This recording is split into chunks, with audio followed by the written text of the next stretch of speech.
नमस्कार.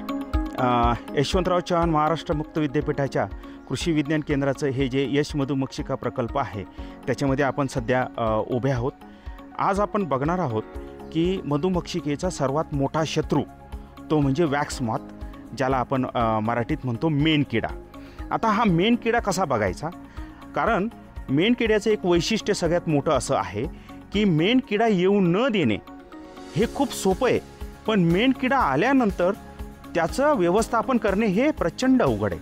त्यामुळे मेणकिडा कसा असतो, मेणकिडा कसा परखायचा आणि ते येऊच नये यासाठी काय काळजी घ्यावी हे आज आपण कृती प्रात्यक्षिकाद्वारे बघणार आहोत.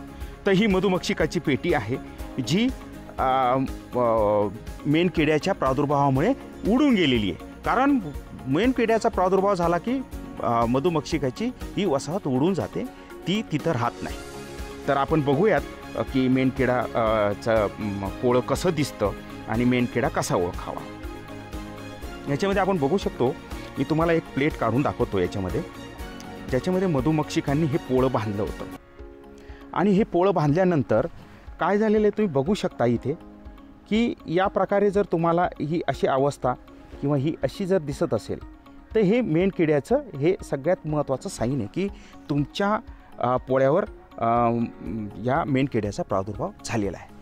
तर मी अजून तुम्हाला याच्यापेक्षा वर गेलेली अवस्था याच्यामध्ये दाखवतो, जी तुम्हाला या पोळ्यामध्ये दिसेल.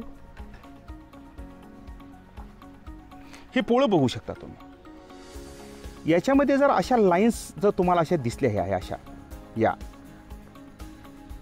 या कोशावस्था जर तुम्हाला अशा दिसल्या की समजायचं की मोठ्या प्रमाणावर तुमच्या मधुमक्षिकेच्या वसाहतींमध्ये जी पोळी आहेत त्यांच्यामध्ये मेणकिड्याची लागण ही झालेली आहे.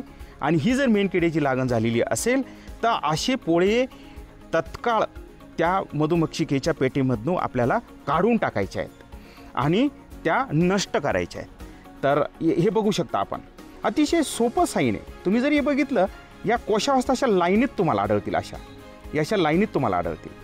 आणि ही अवस्था ही मधुमक्षिकेसाठी प्रचंड घातक आहे. आणि मी तुम्हाला सांगितल्याप्रमाणे ही जर मेणकिडाचा जर प्रादुर्भाव झाला तर हा घालवणे फार अवघड आहे. आपल्याला हे पोळेच्या पोळे नष्ट करावे लागतील सुरुवातीला तर, परंतु हे होऊच नये, मेणकिडा आपल्या पेटीमध्ये येऊच नये यासाठी मात्र जी घ्यायची काळजी आहे ही प्रचंड सोपी आहे. आणि ती कशी करायची हे मी तुम्हाला आता करून दाखवणार आहे.